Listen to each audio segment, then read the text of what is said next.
वो जिसकी परमिशन के बिना कोई नेता भी डिसीजन नहीं ले पाता था, वो जिसके नाम से बड़ा गुंडा भी घबराता था, आखिर क्यों वो हीरो सबसे अपनी असली पहचान छुपाता रहा। पॉकेट एफएम की इस कहानी में रोमांस भी है, ड्रामा भी है और जी हाँ, एक्शन भी है। तो इस वीडियो को स्किप किए बगैर बने रहिए हमारे साथ। ये लोग मुझे मार डालेंगे, प्लीज हेल्प मी। एक पति छुपा रहा था अपनी पत्नी से अपनी खौफनाक पहचान, मगर क्या हुआ जब उस पहचान की वजह से मुश्किल में फंस गई उसकी जान से प्यारी पत्नी की जान। एक छुपा रुस्तम हीरो और उसकी मासूम पत्नी की कहानी आज सुनिए पॉकेट एफएम की जुबानी। सर, कैबिनेट के सभी मंत्री आ चुके, हमें पार्टी मीटिंग शुरू कर देनी चाहिए। हाँ सीएम साहब, अब देर किस बात की, इस मीटिंग का एजेंडा डिस्कस कर ही लिया जाए।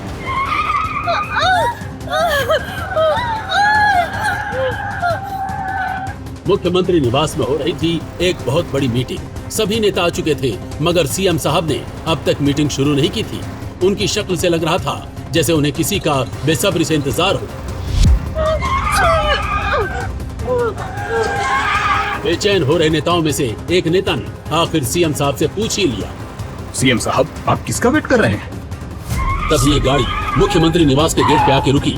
वहाँ खड़े सिक्योरिटी गार्ड्स ने जैसे ही ड्राइवर को देखा, दरवाजा मानो अपने आप ही खुल गया। सीएम साहब ने अपनी घड़ी देखी और फिर दरवाजे की तरफ देखते हुए बोले, बस 5 मिनट और, बॉस आते ही होंगे। सीएम साहब के मुंह से किसी और के लिए बॉस शब्द सुनकर वो सभी नेता आपस में खुसुर फुसुर करने लगे कि तभी दरवाजे से फटे जूते पहने 2 कदम अंदर आए। सभी नेताओं की नजर उन फटे जूतों से होती हुई फटी पुरानी जीन्स और एक मैली शर्ट पहने हुए एक आम से नजर आने वाले आदमी पर गई, जिसने मीटिंग रूम में आते साथ सीएम साहब से कहा, सॉरी, ट्रैफिक में फंस गया था। उस आदमी को देखकर सीएम साहब अपनी कुर्सी से खड़े हो गए और सीएम साहब को देख बाकी नेता भी अदब से खड़े हो गए। मेरे प्यारे भाइयों, ये है मिस्टर अथर्व सिंघानिया उर्फ किंग, मेरे बॉस। और मैं इन्हें अपना बॉस क्यों मानता हूँ वो आप सबको आज की मीटिंग के बाद पता चल ही जाएगा। पर मीटिंग शुरू होने से पहले मैं आप सबको एक बात बताना चाहता हूँ। आज मैं आपको इस मीटिंग में जो भी बताने वाला हूँ, उसकी भनक इस कमरे के बाहर एक परिंदे को भी नहीं लगनी चाहिए। Got it? अथर्व की बात सुनकर सभी मंत्रियों ने हामी भरी और फिर शुरू हुई 15 मिनट की वो मीटिंग, जिसने उस कमरे में मौजूद हर नेता को सोचने पर मजबूर कर दिया। मगर इस सीक्रेट मीटिंग से अनजान सीएम हाउस के बाहर मर्सिडीज कार में बैठे विजय अग्रवाल और उनकी पत्नी मनीषा अग्रवाल बेचैन हुए जा रहे थे। 15 मिनट बोल के गया था, 20 मिनट हो गए। हाँ। अरे कहाँ मर गया ये हमारा लूजर दामाद अथर्व। मुझे तो ये समझ नहीं आ रहा है कि फटे कपड़े और गरीबों सी शक्ल होने के बाद भी इसे सीएम हाउस में एंट्री कैसे मिल गई। जी हाँ, सही समझा आपने। विजय और मनीषा उसी अथर्व के बारे में ये बातें कर रहे हैं जिस अथर्व को सीएम साहब भी अपना बॉस मानते हैं। पर अगर अथर्व वाकई इतनी बड़ी हस्ती है तो फिर उसे उसके सास ससुर हल्के में क्यों लेते हैं? पता चल जाएगा। पहले जरा हम अथर्व की पत्नी नैना से तो मिल लें, जो उस वक्त सीएम हाउस के दरवाजे पर नजर टिकाए अपने पति के बाहर आने का वेट कर रही थी। कहाँ चला गया ये अथर्व? फोन भी स्विच ऑफ करके बैठा है। इतने में नैना को सीएम हाउस के दरवाजे से बाहर आता अथर्व दिखाई दिया और अथर्व के कार में पहुंचकर ड्राइवर सीट पर बैठते ही मनीषा और विजय उस पर टूट पड़े। कहाँ रह गया था तू? पूरे सीएम हाउस में झाड़ू कटका लगा रहा था क्या? अरे, या फिर यहाँ भी गाड़ियाँ साफ करने की नौकरी मांगने गया था तू? अरे शांत हो जाइए पापा जी और मम्मी जी, आप भी थोड़ा रिलैक्स कीजिए। यहाँ सीएम साहब के यहाँ मैं नहीं, मेरे चाचा जी नौकरी करते हैं। वो सीएम साहब के बाग के माली हैं। मैं उनसे ही मिलने गया था। अरे तुम माली काका की भतीजे, अब चुपचाप गाड़ी चालू कर, हम पार्टी के लिए लेट हो रहे हैं। अथर्व ने गाड़ी चालू की और वो लोग वहाँ से निकल गए, मगर अथर्व इस बात से अनजान था कि लाल रंग की एक गाड़ी उनका पीछा कर रही है। जहाँ स्टीयरिंग व्हील थामे अथर्व का ध्यान सड़क पर था, वहीं उसके पीछे बैठी उसकी पत्नी नैना मन ही मन अथर्व के बारे में ही सोच रही थी। हे भगवान, आपने मेरे पति को इतना भोंदू क्यों बनाया है? इस आदमी को मेरी तो क्या, अपनी खुद की इज्जत की कोई परवाह नहीं है। हाँ, सारा दिन मेरे माँ बाप से खरी खोटी सुनता रहता है, मगर इसके कान में जूं तक नहीं रेंगती। ये नहीं कि कोई छोटी मोटी नौकरी ढूंढकर इज्जत की रोटी कमा ले। इसे तो बस ससुराल में मुफ्तखोर दामाद बनकर रहना ही अच्छा लगता है।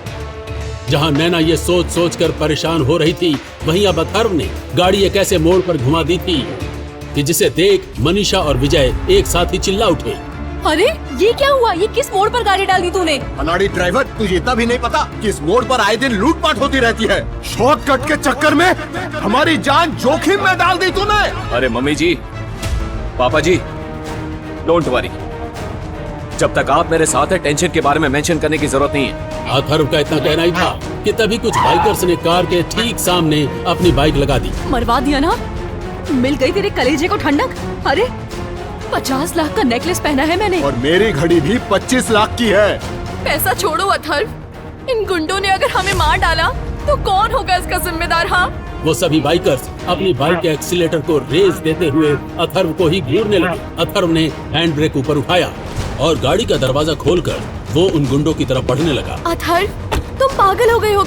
वहाँ कहाँ जा रहे हो? अरे हीरो बनने के चक्कर में आज तू हम सब की बलि चढ़वा के ही मानेगा। अब अथर्व को नैना और मनीषा की आवाजें नहीं सुनाई दे रही थी। उसे तो बस अपने सामने खड़े उन बाइकर्स की शक्लें दिख रही थी और दिख रहे थे उन सब के हाथों में चमचमाती हुई रामपुरी छुरियां। मगर अथर्व बिना डरे उन गुंडों के ठीक सामने जा खड़ा हुआ और ये देख उनमें से एक गुंडे ने अथर्व को आंखें दिखाते हुए कहा, किस माई का लाल है बे तू, जो हम सबके सामने खड़ा हो रहा है? चल अब साइड को हट ले। हम लोग तेरी कार और उसमें बैठे तेरे परिवार को लूटने आए हैं। उस गुंडे को लगा था कि उसकी धमकी सुनकर अथर्व घबरा जाएगा, मगर अथर्व ने जो उससे कहा उसे सुनकर तो उसका माथा ही घूम गया। वीरू का लड़का है ना तू? क्या बोला तूने? तू मेरे बाप का नाम कैसे जानता है? क्योंकि मैं तेरे बाप का बाप हूँ साले, और मेरा नाम है किंग। किंग। अथर्व के मुंह से ये नाम सुनकर अपनी बाइक को घुमाकर वो सब वहाँ से भीगी बिल्लियों की तरफ भाग गए। मगर इन्हें भगाकर जैसे ही अथर्व कार में वापस आया, उसकी सांस उसी पर बरसने लगी। क्यों रे? ऐसा क्या कह दिया तूने उन लड़कों से जो वो लुटेरे हमें लूटे बिना ही भाग लिए? अरे सासू माँ, मैं क्या बताऊँ आपको, इस देश में बेरोजगारी इतनी बढ़ गई है कि ये बच्चे एक एक बोतल बियर पीने के लिए भी लूटपाट जैसी वारदातों को अंजाम देने लगे हैं। मैंने बस उन सबको बियर पीने के लिए 5000 दिए, सब बेचारे मुझे दुआ देकर चलते बने। अरे पर तू ये बता कि तेरे जैसे फटी जेब के वारिस के पास 5000 आए कहाँ से? अरे पापा जी, आप भूल गए, कल ही आपने मुझे कार की सर्विसिंग करवाने के लिए कुछ पैसे दिए थे। ये 5000 उसी पैसे में बच गए। अच्छा बेटा, पहले जरा मैं आज की पार्टी में दम भर के दारू पी लूं, फिर तुझसे वो 5000 भी वसूल लूंगा। पापा, आप जो बोलते हैं वो आपको खुद सुनाई देता भी है कि नहीं? हाँ? एक तो अथर्व ने हमारी जान बचाई और आप 5000 जैसी छोटी सी रकम के लिए उस पर ही बरस रहे हैं। शर्म आती है मुझे आपके चिंदीपने पर। नैना को खुद का बचाव करता देख अथर्व का दिल गदगद हो उठा। चाहे उसके ससुराल वाले उससे कैसे भी बर्ताव करते हो, मगर अथर्व के लिए जो मायने रखता था वो था नैना का बर्ताव। तो सुनसान सड़क से निकलती हुई वो कार आगे पार्टी डेस्टिनेशन वाले होटल की तरफ बढ़ ही रही थी, तो वही उस कार का पीछा कर रही थी वो लाल कार जो बहुत देर से अथर्व का पीछा कर रही थी। फाइनली हम पार्टी में पहुंच गए। ए अथर्व, गाड़ी से बाहर निकलने के बारे में सोचना भी मत। यही ड्राइवर की तरह बैठकर गाड़ी की निगरानी करना, समझा? इस तरह से अथर्व को फटकार लगाकर मनीषा और विजय होटल के अंदर चल पड़े। वहीं नैना उदास नजरों से अथर्व को देखकर सर झुकाए अपने माँ बाप के पीछे हो ली। इतने में एक वेट्रेस हाथों में महंगी वाइन लिए गाड़ी में बैठे अथर्व के पास आई और उसे वाइन सर्व करते हुए बोली, आज की शाम का खास जाम हमारे खास मेहमान के लिए। बहन जी, मुझे लगता है आपको कोई गलत फहमी हो गई है। मैं इस पार्टी का मेहमान नहीं, मैं तो इस गाड़ी का ड्राइवर हूँ। सर, हमारे मालिक को अच्छे से पता है कि आप कौन हैं, इसलिए उन्होंने आपके लिए इस ड्रिंक के साथ एक मैसेज भी भेजा है। मैसेज? कैसा मैसेज? और फिर उस वेट्रेस ने अथर्व के हाथ में एक छोटा सा कागज का टुकड़ा थमा दिया, जिसमें लिखे मैसेज को पढ़ते हुए अथर्व की आंखें बड़ी होने लगी। किंग, मैंने तुम्हें पहचान लिया है। अभी के अभी मुझसे आकर बेसमेंट में मिलो, वरना इस पार्टी से तुम्हारी पत्नी नहीं, उसकी लाश वापस जाएगी। तुम्हारा पुराना दुश्मन। उस मैसेज को पढ़ते ही अथर्व की आंखें गुस्से से लाल हो गईं। वो नैना से तहे दिल से मोहब्बत करता था और वो ये नहीं चाहता था उसका कोई पुराना दुश्मन उसकी प्यारी पत्नी को नुकसान पहुंचाए। वो गुस्से में कार से बाहर निकला, मगर जैसे ही वो होटल के बेसमेंट में पहुंचा, उसे सुनाई दी नैना की चीख। इसे सुनकर जब उसने पीछे मुड़कर देखा तो उसे नैना दिखाई दी, एक ऐसे आदमी के साथ जिसे देखकर अथर्व पूरी तरह से चौंक गया। आओ किंग आओ, मुझे तुम्हारा ही इंतजार था। इन सभी सवालों के जवाब जानने के लिए आपको जानना होगा अथर्व की जिंदगी के उस चैप्टर के बारे में जिसके पन्ने छिपे थे उसके भयानक अतीत में। वो अतीत जिसमें भयानक खून खराबा था, वो अतीत जिसमें बेशुमार खतरों के खेल थे। तो सुनिए आगे की कहानी। वो किंग है, किंग, सबका बाप। अरे उसके नाम का डंका देश विदेश में बज रहा है। वो वन मैन आर्मी है, उसकी चुटकी के इशारे पर बड़ी बड़ी सल्तनत कांप जाए, ऐसा सलसला है वो सलसला। लेकिन 150 फाइटर से अकेला लड़ने आ गया ये, कैसे करेगा ये अकेला सबका सामना? इसे सबने समझा बेकार। उसने अकेले किया 150 फाइटर पर वार। किंग होते हुए भी जिसने छुपाई थी अपनी पहचान, क्या खुल जाएगा उसका सालों पुराना राज? जानिए शुरू से ये कहानी हमारे साथ। घायल हूँ, इसीलिए तो घातक हूँ। हाँ, ये है कौन? इसे देखते ही बड़े बड़े बॉक्सर और फाइटर्स फीकी बिल्ली क्यों बन गए? यूँ बड़े बड़े खली और बाहुबली तक इसे सर झुकाकर रास्ता दे रहे हैं। अबे तू इसे नहीं जानता? स्ट्रीट फाइटिंग की दुनिया का किंग, यहाँ का बादशाह है ये। लेकिन 3 साल से आखिर कहाँ गया था? ये जरूर अपने साथ एक तूफान लेकर लौटा है। जिसे ससुराल ने समझा गरीब और बेकार, उसने पत्नी को बचाने के लिए एक साथ 150 फाइटर्स पर किया वार।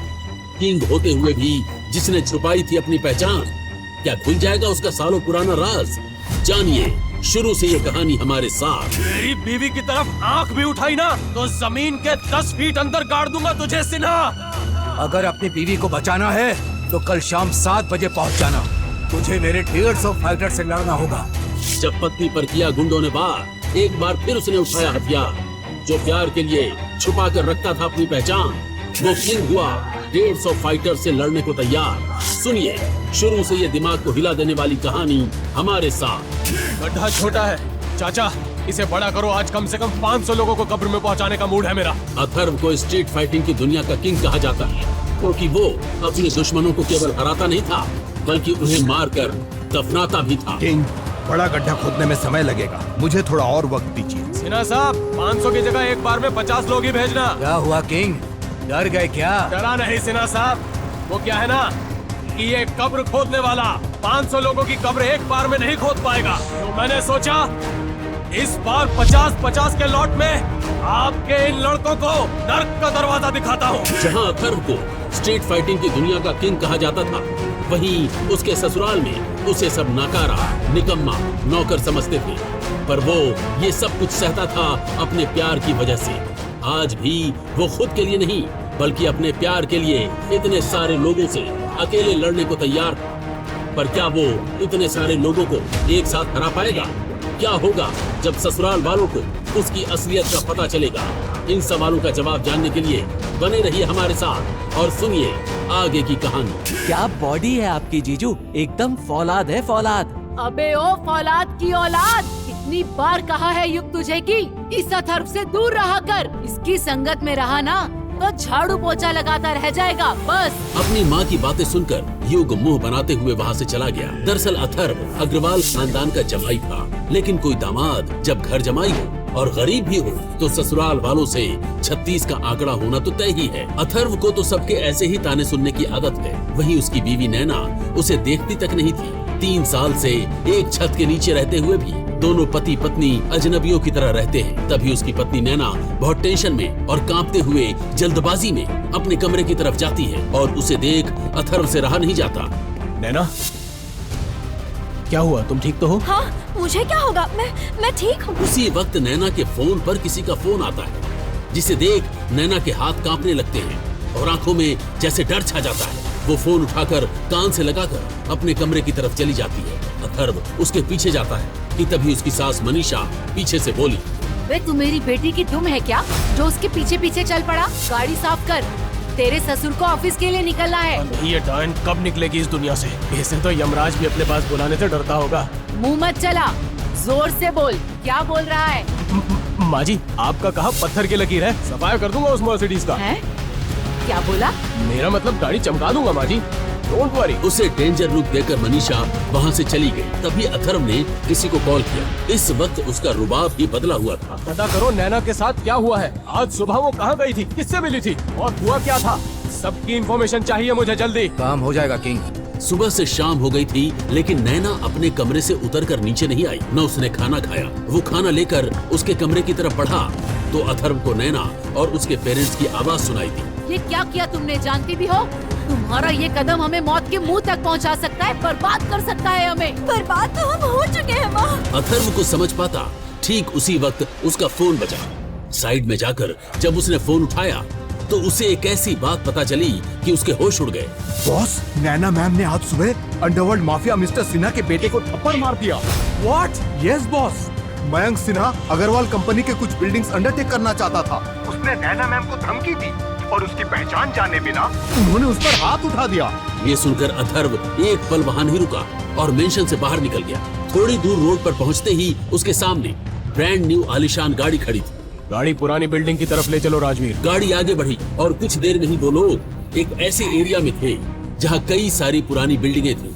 बाहर से सुनसान खाली लगने वाला वो इलाका अंदर से खतरनाक माफिया और अंडरग्राउंड फाइटर से भरा हुआ था। अथर्व को वहां देखकर हर कोई सुन्न पड़ गया और सबने उसके लिए रास्ता छोड़ दिया। कुछ लोग जो रिंग में फाइटिंग मैच खेल रहे थे बात करने लगे। ये कौन है भाई? इसे देखकर सब रास्ता क्यों दे रहे हैं? अबे बच्चा है क्या? किंग को नहीं जानता? स्ट्रीट फाइटिंग चैंपियन है किंग। बस पिछले 3 साल से उसने कोई मैच नहीं लड़ा। क्यों? 3 साल पहले क्या हुआ था और अब अचानक ये यहाँ क्यों आया है? किंग आया है तो अपने साथ तूफान जरूर लेकर आया होगा, पता चल जाएगा। अथर्व सबको नजरअंदाज करके अपने आदमी राजवीर के साथ उस बिल्डिंग के सबसे ऊपर वाले फ्लोर पर पहुंचा जहां अंडरवर्ल्ड के खूंखार माफिया बड़े बड़े सौदे किया करते थे। अथर्व सीधा सबसे बड़ी चेयर पर बैठे शख्स अनुभव सिन्हा से बोला, अपने बेटे को बोल देना मेरी पत्नी नैना से दूर रहे।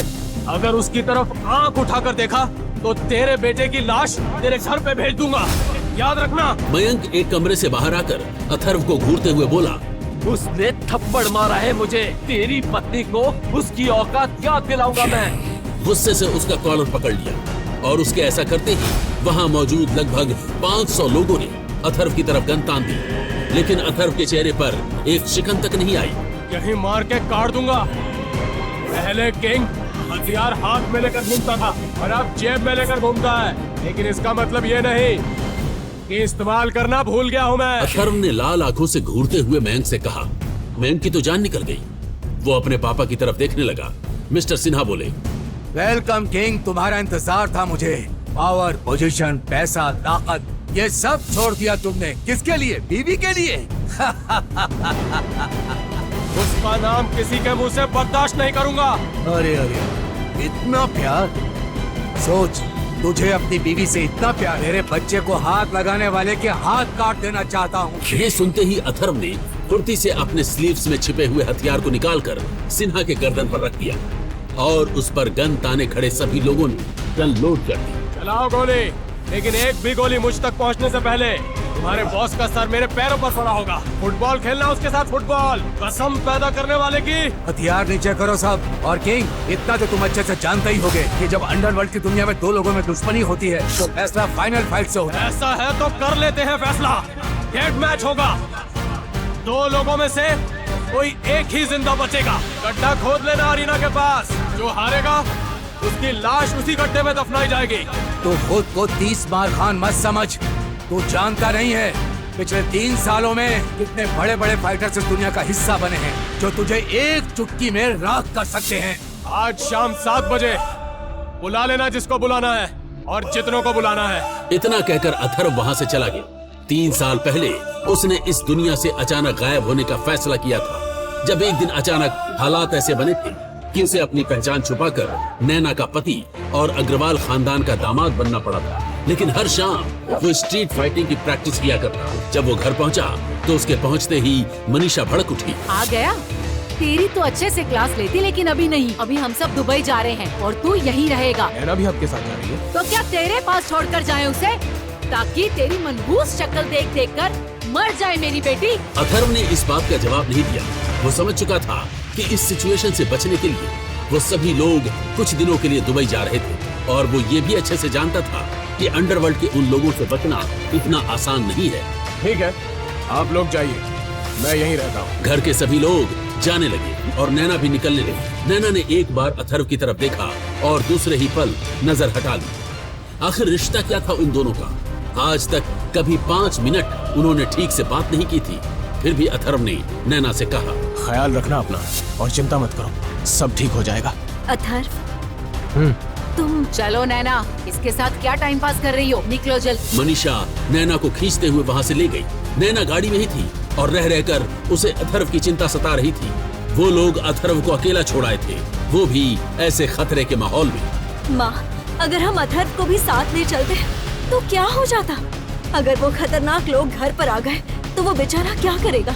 नैना, ज्यादा सोचने की जरूरत नहीं है, शुक्र मानो।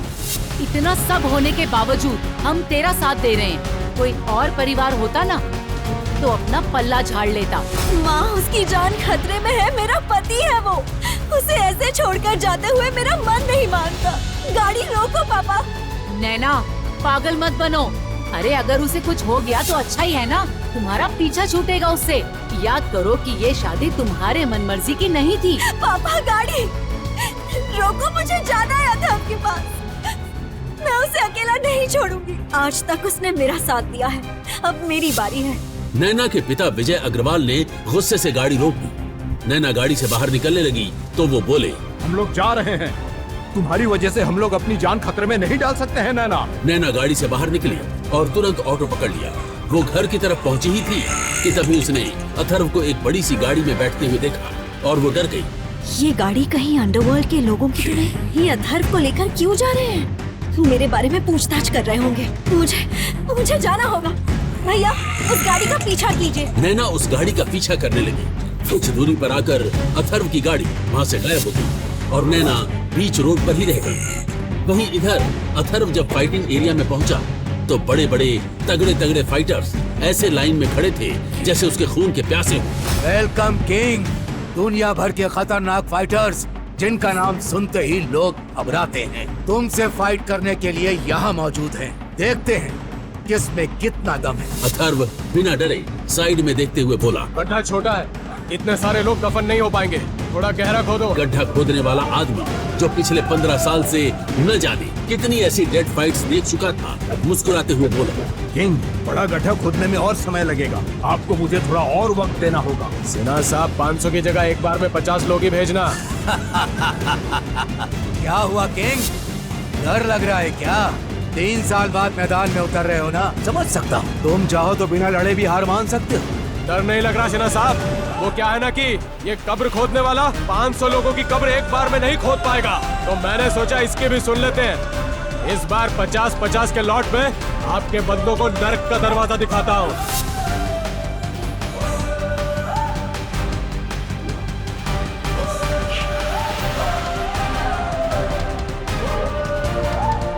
बेवकूफ लोग, अपनी मौत को ऐसे दावत कौन देता है? King is back. बस फिर शुरू हुई अंडरवर्ल्ड की दुनिया की सबसे क्रूअल और भयंकर फाइट। कुछ ही देर में अथर्व का चेहरा, बॉडी सब खून से भरा हुआ था, लेकिन वो खून उसका नहीं, उन फाइटर्स का था जो कुछ वक्त पहले जिंदा थे, लेकिन अभी भी उससे लड़ने वालों की लाइन लंबी थी। और फिर अथर्व के सामने आया एक ऐसा फाइटर जिसके नाम का डंका पूरे एरिया में बज रहा था। खत्म कर दो इसे, रुका। किंग का नाम अंडरवर्ल्ड और स्ट्रीट फाइटिंग की दुनिया से गायब हो जाना चाहिए। ऐसा कोई माइका लाल पैदा नहीं हुआ जो मुझे हरा सके। तू बस अपने फाइटर्स की लाशें गिनता जा सिन्हा। और फिर शुरू हुई लूका और किंग के बीच डेथ फाइट। लेकिन जब किंग को गुस्सा आता है तो दूर कहीं ज्वालामुखी फटता है। अथर्व लूका का खात्मा करने ही वाला था, तभी उसने एक जानी पहचानी आवाज सुनी, जिसे सुनते ही उसके हाथ अपने आप उठ गए।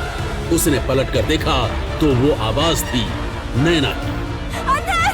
इन लोगों ने मुझे पकड़ लिया है, बचाओ मुझे, बचाओ। नैना को उन लोगों के चंगुल में देख अथर्व चीखा, हिम्मत है तो मर्द की तरह सामना कर, मेरी बीवी को छोड़ दे सिन्हा। छोड़ दूंगा, बस तू चुपचाप मार खाता रहे तो मैं उसे छोड़ दूंगा। ये सुनकर अथर्व ने अपने हाथ पीछे कर लिए और लूका ने उसे बुरी तरह मारना शुरू किया। अथर्व नैना के लिए चुपचाप मार खाता रहा और लूका ने उसे मार मार कर अधमरा कर दिया। अथर्व बेजान सा नीचे गिर पड़ा और सिन्हा हंसते हुए, कर दो उसकी पत्नी को मयंक के हवाले, जिसे इसने थप्पड़ मारा था, और सारे 150 फाइटर्स इसके मांस का एक एक टुकड़ा नोच कर अलग कर दो। टूट पड़ो उस पर एक साथ। क्या अब सब मिलकर मार के गाड़ देंगे अथर्व को उस गड्ढे में? क्या करेगा नैना के साथ मयंक? क्या आगे कोई चमत्कार होगा? आखिर कौन है अथर्व? आखिर क्यों उसने आज तक छुपाई थी अपनी असली सच्चाई? क्या होगा उनके रिश्ते का अंजाम? आगे की कहानी जानने के लिए देखिए अगला एपिसोड सिर्फ पॉकेट एफएम के YouTube चैनल पर, और एम्पायर ऑफ हिडन किंग के सारे एपिसोड्स को सुनने के लिए डिस्क्रिप्शन में दी लिंक से डाउनलोड करें पॉकेट एफएम ऐप।